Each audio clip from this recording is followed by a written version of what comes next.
NEET தேர்வு இல்லாத மருத்துவத்துறை சார்ந்த படிப்புகளுக்கு Vinayaka mission school of allied health science, Salem, Chennai, Pondicherry.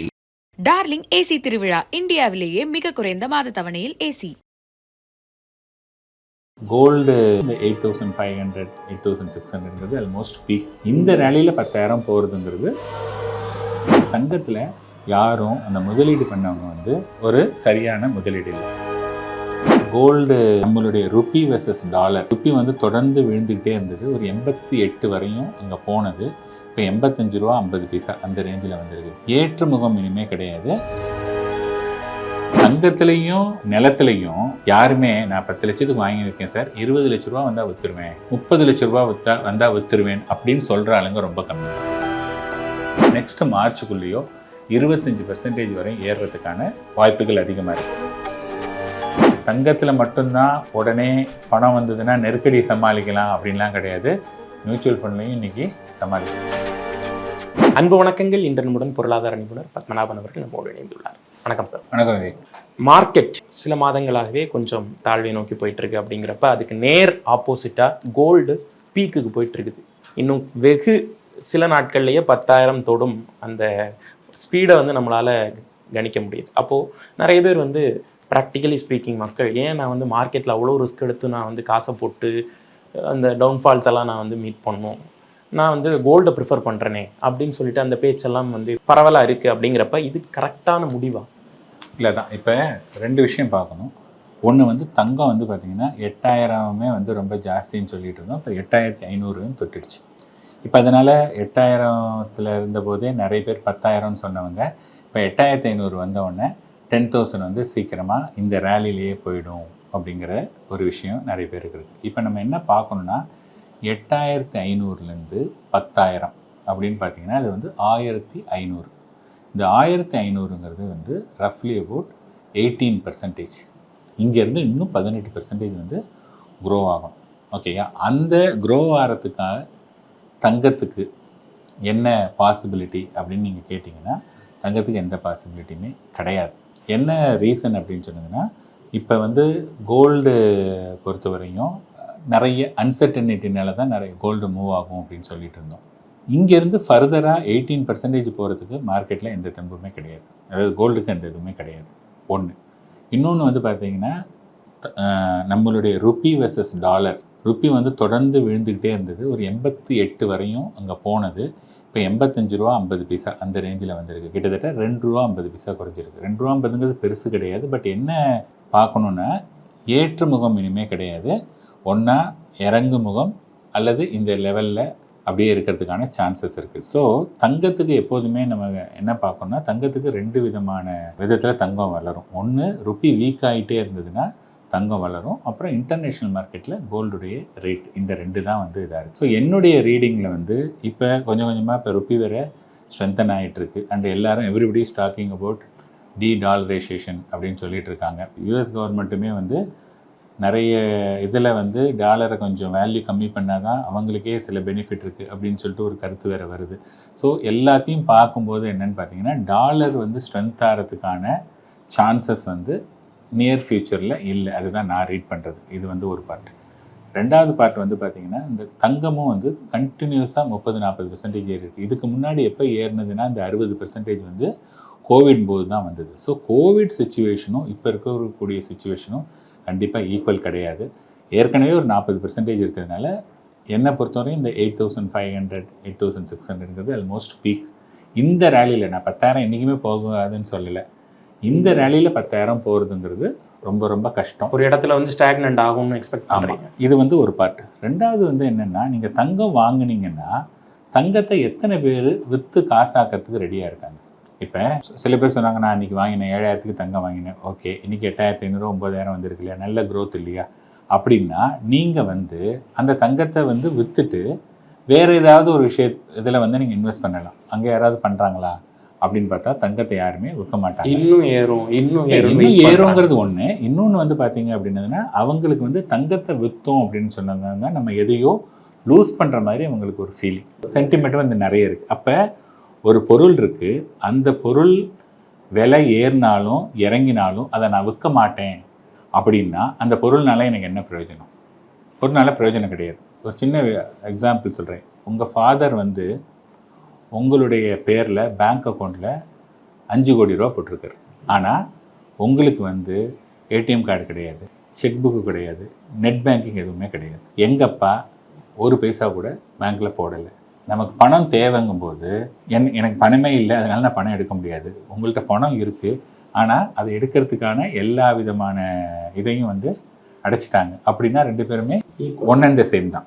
நீங்கள் சும்மா சொல்லிக்கலாம், வாட் இஸ் த யூஸ், இன்றைக்கி யூஸ் பண்ண முடியல இல்லையா? ஸோ த சேம் திங் தான் வந்து பார்த்திங்கன்னா தங்கத்தில் யாரும் அந்த முதலீடு பண்ணவங்க வந்து எந்த ஒரு பொருளுக்குமே தங்கத்தில் மேக்ஸிமம் என்ன பண்ணுவாங்கன்னா ஒரு அடகு வச்சு எதாவது ஒரு ஷார்ட் டேர்ம் நீட்ஸை வந்து மீட் பண்ணுவாங்களே வழிய, நான் வந்து சேர்த்து வச்சுருக்கேன்ப்பா நிறைய, எங்கள் அம்மா ஒரு 100 பவுன் வச்சுருந்தாங்க, எங்கள் பாட்டி ஒரு 100 பவுன் வச்சுருந்தாங்க, ஒய்ஃப் ஒரு 100 பவுன் கொண்டு வந்தாங்க, 300 பவுன் இருக்குது, எனக்கு அதிகமாக வந்து செலவு கிடையாது, அதனால் ஒரு 200 பவுனை நான் விற்றுட்டு ஒரு இடத்த வாங்கினேன், அல்லது பையனை படிக்க வச்சேன், பொண்ணை படிக்க வச்சேன் அப்படிங்கிறதுலாம் யாருமே பண்ணவே மாட்டாங்க. அப்போ இது வந்து ஒரு சரியான முதலீடு இல்லை. இப்போ நீங்கள் பார்த்தீங்க அப்படின்னதுன்னா ஸ்டாக் மார்க்கெட் வந்து ரஃப்லி அபவுட் 20லேருந்து 25% வரையும் இன்றைக்கி விழுந்திருக்கு. இதே இது வந்து பார்த்தோன்னா இன்றைக்கி நம்ம வந்து ஏப்ரல் 2 நம்ம இருக்கோம், மார்ச் 3 எக்ஸாக்டாக 1 மந்த் பிஃபோர் அங்கேருந்து இன்னி வரைக்கும் பார்த்தீங்க அப்படின்னு சொன்னதுன்னா ஒரு லார்ஜ் கேப் அது வந்து ஒரு 4%, 5% இருக்குது. மிட் கேப் வந்து 8% மூவ் ஆயிருக்கு. ஸ்மால் கேப் 10% மூவ் ஆயிருக்கு. எவ்வளவு? ஒரே மாதத்தில் 10% மூவ் ஆயிருக்கு. ஓகே, இது வந்து ஒரு பார்ட். அப்படின்னா என்னென்னா இறங்கிட்டு இருந்த ஒரு அசட் கிளாஸ் வந்து already started moving. This is number 1. Number 2 வந்து if you go back and check the history, எப்பப்பெல்லாம் மார்க்கெட் வந்து ஒரு 20-25% கீழே வந்திருக்கோ, the next 9 months or 1 year market அந்த 20 விழுந்ததுன்னா 25 ஏறினா தான் அந்த இதை காம்பன்சேட் பண்ண முடியும். ஸோ என்னை பொறுத்தவரையும் based on the data and reading, okay, there is no guarantee, there is a high probability இங்கேருந்து மார்க்கெட் வந்து இந்த டிசம்பருக்குள்ளேயோ ஆர் ஒஸ்ட் சினாரியோ நெக்ஸ்ட் மார்ச்சுக்குள்ளேயோ 25% வரை ஏறுறதுக்கான வாய்ப்புகள் அதிகமாக இருக்குது. நம்பர் 2 வந்து பார்த்தீங்கன்னா அந்த அசட் கிளாஸை பார்க்கணும். இப்போ லாஸ்ட்டு 1 year 35% கொடுத்ததுனால கோல்டுடைய ரிட்டர்ன் 2 years, 3 years, 5 years இதெல்லாம் பார்த்தீங்கன்னா 15% வரையும் வந்துடுச்சு. பிகாஸ் இந்த 35% உடைய இது 10 yearல வந்து பார்த்தீங்கன்னா 12% இருக்குது. 15 yearல பார்த்தீங்கன்னா 10% தான் கோல்டுடைய ரிட்டர்ன். ஆனால் நான் சொல்லக்கூடிய ஒரு ஸ்மால் கேப்போ மிட் கேப்போ இந்த ஃபண்டில் வந்து லாஸ்ட்டு 1 year மட்டும்தான் 4-5%. சில ஃபண்டு இப்போயுமே ஒரு 15% கொடுத்துருக்கு. பட் 2 years எடுத்துங்க, 3 years, 5 years, 7, 10, 15 எல்லாத்துலேயுமே பார்த்தீங்கன்னா 15%க்கு மேலே. அப்போ என்னென்னா லாங் டேர்மில் வந்து மார்க்கெட்டில் தான் வந்து அதிக பணம் கிடைக்கும். அங்கே வந்து நம்ம என்ன பண்ணுறோம், பணத்தை கொடுக்குறோம், அவர் money is converted as a unit, நமக்கு திருப்பி பணம் வேணும்போது இந்த unit again converted as a money நம்ம அக்கௌண்ட்டுக்கு கிரெடிட் ஆகுது. அங்கே வந்து நமக்கு எமோஷனே கிடையாது. 40,000 போட்டேங்க, 12,000 ஆச்சு, எனக்கு தேவைன்னா 12,000 எடுத்துகிட்டு போய்டும். ஸோ அது வந்து பார்த்திங்கன்னா மோர் ஆஃப் யூசபிலிட்டி. இது வந்து ஜஸ்ட்டு ஒரு நோஷ்னலாக இருக்குமே வழியே அதை வந்து நம்ம பயன்படுத்துறதுங்கிறது ரொம்ப கம்மியானது. இப்போது மியூச்சுவல் ஃபண்ட்ஸ் ஆகட்டும், ஸ்டாக் மார்க்கெட் எல்லா இடத்துலையும் இந்த பெர்சன்டேஜை பற்றி பேசுகிறீங்க. பட் அந்த அமௌண்ட் இருக்கு இல்லையா, இன்றைக்கி வந்து இந்த அமௌண்ட் இருக்குது, இந்த அமௌண்ட் இருக்குதுன்னு சொல்லிட்டு அது ஈஸியாக வந்து எல்லா இடத்துலையும் பார்க்குறோம். ஜுவல்லரிஸ்லாம் வெளியே வச்சுருக்காங்க. ஈஸியாக வந்து நமக்கு அது ஒரு கம்பேரிங் டு மியூச்சுவல் ஃபண்ட்ஸ் ஈஸியாக நமக்கு வந்து வர்றதுனாலேயே மக்கள் அதில் போகிறாங்கல்ல. ஸோ அந்த ஒரு அக்சசிபிலிட்டி பிரச்சனை இருக்கே அதில். ஒரு இன்வெஸ்ட்மெண்ட்டோ அல்லது எதுவுமே வந்து என்னென்னா ஏற்கனவே பரிச்சயம் இருக்கா அப்படின்னு பார்ப்போம். நமக்கு பரிச்சயமாக உள்ளது தங்கம்ங்கிறது வந்து பார்த்திங்கன்னா எத்தனையோ காலங்காலமாக இருக்குது. 100 வருஷமாக 200 வருஷமாக எவ்வளவோ நல்லா இருக்குது தங்கத்துடைய முதலீடு பண்ணுறதுங்கிறது. அதே மாதிரி நிலத்தில் முதலீடு பண்ணுறதுங்கிறதும் காலகாலமாக இருக்குது. மார்க்கெட்லாம் வந்து 30 years 40 years தான் மார்க்கெட் இருக்குது. ஓகேங்களா, இது வந்து கிளியர் டிஃப்ரென்ஷியேட்டர். ஒன்று, எல்லாரும் ஒரு வேலை செய்கிறாங்க, நம்மளும் செஞ்சிட்டோம் அப்படின்னதுன்னா ப்ராப்ளம் கிடையாது. நம்ம மட்டும் செய்யலை அப்படின்னதுன்னா யாராவது நம்மளை கொஷின் கேட்டால் நம்ம என்ன பண்ணுறது, அது வந்து நமக்கு எப்போதுமே இருக்கக்கூடிய ஒரு விஷயம். புரியுதுங்களா? அப்போ நம்ம என்ன பண்ணுறோம் அப்படின்னா தங்கத்தை வந்து நிறைய பேர் வாங்கியிருக்காங்க, இது வாங்கியிருக்காங்க. மியூச்சுவல் ஃபண்ட்லன்னா நிறைய பேர் வாங்கினதே இல்லை, அதனால வந்து நம்ம வாங்கிறது கிடையாது. இது அடுத்த பாயிண்ட். தேர்டு வந்து பார்த்தோம் அப்படின்னதுன்னா, உங்கள்கிட்ட நான் வந்து சார் உங்கள்கிட்ட எவ்வளோ தங்கம் இருக்குது அப்படின்னு கேட்டால் உடனே என்ன சொல்லுவீங்க, என்கிட்ட வந்து ஒரு 25 சவரன் இருக்குது, அல்லது 200 கிராம் இருக்குது, 500 கிராம் இருக்குது. இதுதான் நீங்கள் சொல்லுவீங்க. You are talking about the units. Value பற்றி சொல்கிறீங்களா?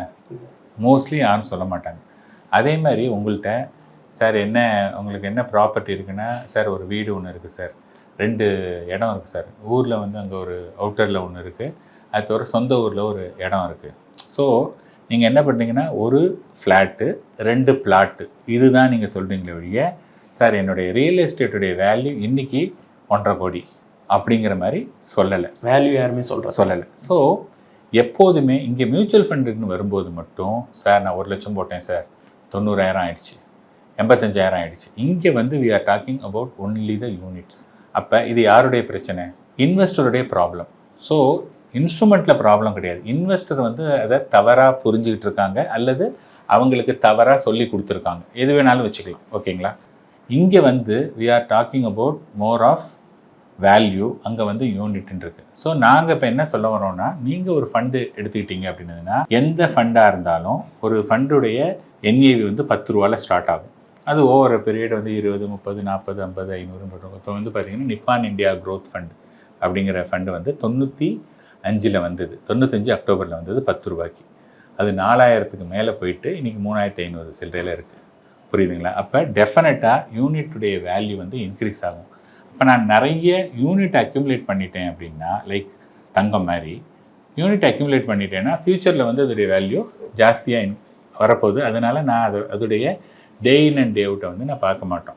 இதுதான் வந்து மெயினாக இருக்கக்கூடிய ரீசன். ஸோ நீங்கள் சொல்கிறதுலேருந்து ஒன்று மட்டும் புரியுது, இன்வெஸ்டர் வந்து பேஷியன்ஸ் ரொம்ப முக்கியம். கண்டிப்பாக லாங் டேர்மில் எப்போவுமே யோசிக்கணும். நீங்கனாலும் அது லாங் டேர்மில் யோசிக்கணும். பட் அதே இந்த பேஷன்ஸ் வந்து தங்கத்துலேயும் நிலத்துலையும், பிகாஸ் எல்லாருக்குமே அது அக்செப்டடாக இருக்கிறதுனால அதை விற்கவே இல்லை இல்லையா? அங்கே வந்து பேஷன்ஸ் வந்து பார்த்தீங்கன்னா இன்டைரக்டாக வந்துடுது. இப்போ யாராவது நீங்கள் இடம் வாங்குறீங்க, ஒரு இடம் வாங்கியிருக்கீங்க, நான் கேட்டேன்னு வச்சுக்கோங்க, எப்போ சார் விற்பீங்கன்னா, எப்போ எனக்கு தேவையோ அப்போ விற்பேன். யாருமே நான் 10 லட்சத்துக்கு வாங்கியிருக்கேன் சார், 20 லட்ச ரூபா வந்தால் விற்றுருவேன், 30 லட்ச ரூபா வந்தால் விற்றுருவேன் அப்படின்னு சொல்கிற ஆளுங்க ரொம்ப கம்மி. நிறைய பேர்கிட்ட கேட்டுங்க, சார் வாங்கியிருக்கேன்னா இப்போ இதுக்கு இன்னும் இல்லை சார், இது வந்து என்னோடய பையனுடைய படிப்புக்கு வச்சுருக்கேன், அல்லது என்னுடைய பொண்ணுடைய கல்யாணத்துக்கு வச்சுருக்கேன், அல்லது எனக்கு ரிட்டையர்மெண்ட்டுக்கு, அப்போ அதை விற்று நான் இது பண்ணிக்கலாம். So they are not at all concerning about அதோடைய வேல்யூ. அப்போ வந்து இன்டெஃபினட்டாக அதை நீங்கள் ஹோல்டு பண்ணுறீங்க. அதோடு இல்லாமல் அங்கே day in and day out அதோடைய வேல்யூ யாரும் உங்களுக்கு சொல்லலை. There is no app to tell you, sir உங்களுடைய இன்றைக்கி ரியல் எஸ்டேட்டுடைய வேல்யூ 1.5 கோடி, இன்றைக்கி 1.4, நாளைக்கு 1.3, இப்படி டெய்லி உங்களுடைய வேல்யூ சொல்லிட்டு இருந்தால் யாருமே ரியல் எஸ்டேட் வச்சுட்டு இருக்க மாட்டாங்க, எல்லாம் வச்சுருப்பாங்க. இங்கே வந்து என்ன ஆகுது அப்படின்னதுன்னா, எவ்ரி டே உங்களுக்கு சொல்கிறது, சார் உங்களுடைய போர்ட்ஃபோலியோ வேல்யூ இன்றைக்கி 80 லட்சம், மார்க்கெட் இன்றைக்கி 1% டவுன், அதனால் 80,000 ரூபா அவுட், நாளைக்கு 79,20,000. ஸோ இப்போ நீங்கள் என்ன பார்க்குறீங்க, அப்படி என்னடா அது டெய்லி இறங்கிட்டே வருது, அன்றைக்கி 80 லட்சம் பார்த்தோம், இப்போ 70 லட்ச ரூபா ஆகிடுச்சு, இப்படியே போச்சுன்னா நாளைக்கு 0 ஆகிடுமா அப்படிங்கிற அளவுக்கு அவங்க போய்ட்றாங்க. 0னா ஆகவே ஆகாது, ஒரு 10-20% கீழே வரும், பட் எகைன் இதாகும். பட் ஆனால் அவங்களுக்கு புரிதல் இல்லைங்கிறதுனால அந்த இது இருக்குது. ஸோ இதுக்கு வந்து என்னென்னா, நான் என்ன சொல்லுவேன்னா, இன்வெஸ்டர் வந்து try to understand the product. அந்த ப்ராடக்டை வந்து புரிஞ்சுக்கிட்டாங்க அப்படின்னது இருந்ததுன்னா that will be very handy. இன்னொரு விஷயம், இன்றைக்கி இருக்கக்கூடிய சினாரியோவில் மியூச்சுவல் ஃபண்ட்ஸில் இப்போ நான் தங்கத்துக்கு மெயினாக எல்லோரும் என்ன சொல்லுவாங்கன்னா, ஒரு ஜஸ்டிஃபிகேஷன், சார் தங்கம் இருந்ததுன்னா நான் போய் உடனே எங்கேயாவது அடகு வச்சுட்டு உடனே பணத்தை மீட்டிடலாம், கரெக்டாக? இப்போ மியூச்சுவல் ஃபண்ட்ஸில் புரியுதுங்களா, இப்போ நம்ம பேசிகிட்டு இருக்கோம் இல்லையா, நான் வந்து 20 நிமிஷத்தில், இப்போ ஃபார் எக்ஸாம்பிள் உங்களுடைய மியூச்சுவல் ஃபண்ட் போர்ட்ஃபோலியோ இப்போ 10 லட்ச ரூபா இருக்குது, ஓகேங்களா? இப்போ நீங்கள் சொல்கிறீங்க, சார் எனக்கு வந்து ஒரு 3 லட்ச ரூபா பணம் வேணும் அப்படின்னு நீங்கள் இப்போ கேட்டிங்கன்னா, நான் வந்து உங்கள் 10 லட்ச ரூபாவில் ஒரு 6 லட்ச ரூபாய்க்கான போர்ட்ஃபோலியோவை பிளெட்ஜ் பண்ணி 3 லட்ச ரூபா அடுத்த 30வது நிமிஷத்தில் உங்கள் அக்கௌண்ட்டில் பணம் வரும். இதுக்கு எங்கேயுமே நீங்கள் போக வேண்டாம். 2 OTP கேட்போம், அந்த OTP மட்டும் நீங்கள் கொடுத்தீங்க அப்படின்னதுன்னா ஆட்டோமேட்டிக்காக உங்களுடைய அக்கௌண்ட்டில் அந்த மணி வந்துடும். அந்த மணியை நீங்கள் எப்போ வேணாலும் எப்போ எடுத்துக்கிறீங்களோ எடுக்கிற காசுக்கு மட்டும்தான் நீங்கள் இன்ட்ரெஸ்ட் பே பண்ண போகிறீங்க. அதனால் தங்கத்தில் மட்டும்தான் உடனே பணம் வந்ததுன்னா நெருக்கடி சமாளிக்கலாம் அப்படின்லாம் கிடையாது. மியூச்சுவல் ஃபண்ட்லையும் இன்றைக்கி சமாளிக்க முடியும். ஸோ வந்து ஒரு தங்கத்தையோ ஒரு நிலத்தையோ வாங்குறப்ப நம்ம பெர்மனண்ட் அசர்ட்டுங்கிற மைண்ட் செட்டில் வாங்குற மாதிரி மியூச்சுவல் ஃபண்ட்ஸ்லேயும் நீங்கள் யோசிக்கணும் அப்படின்றீங்க. கைண்ட் ஆஃப் ஒரு லாங் டைம் பெர்மனண்ட் அசட்டாகவே அதை திங்க் பண்ணுங்க அப்படின்றீங்க. ஆமாம், ஏன்னா இப்போ நீங்கள் தங்கத்தில் பொறுத்தவரையும் பார்த்தீங்கன்னா அதில் வந்து போலி வரத்துக்கு சான்ஸ் இருக்குது, ஓகேங்களா? அதே மாதிரி இடத்த பொறுத்தவரையும் ஒரே இடத்த 2-3 பேருக்கு விற்கிறதுக்கு சான்சஸ் இருக்குது. ஆனால் யூனிட் வாங்கியிருக்கீங்கன்னு வச்சுங்களேன், விவேக் பேரில் உங்களுக்கு வந்து விவேக்குடைய பேன் நம்பர் விவேக்னு 100 பேருக்கு இருக்கும், உங்கள் இனிஷியல் கூட 1000 பேருக்கு இருக்கும். ஆனால் PAN number is unique to the individual. கரெக்டாக? விவேக்குக்கு இந்த பேன் நம்பருங்கிறது யூனிக். அதே மாதிரி உங்களுடைய bank account number is unique. அதனால் உங்களுடைய மியூச்சுவல் ஃபண்டுடைய யூனிட்டை யாரும் திருட முடியாது, யாரும் எடுத்துகிட்டு போக முடியாது, யாரும் ஏமாற்ற முடியாது. Which is much secured compared to the real estate or gold. நிறைய விஷயங்கள் வந்து பேசாத விஷயங்கள்லாம் நிறைய வெளிச்சம் பாய்ச்சிருக்கீங்க சார். ரொம்ப நன்றி. நன்றி. நீட் தேர்வு இல்லாத மருத்துவத்துறை சார்ந்த படிப்புகளுக்கு Vinayaka mission school of allied health science, Salem, Chennai, Pondicherry. Darling AC திருவிழா இந்தியாவிலேயே மிக குறைந்த மாத தவணையில் ஏசி.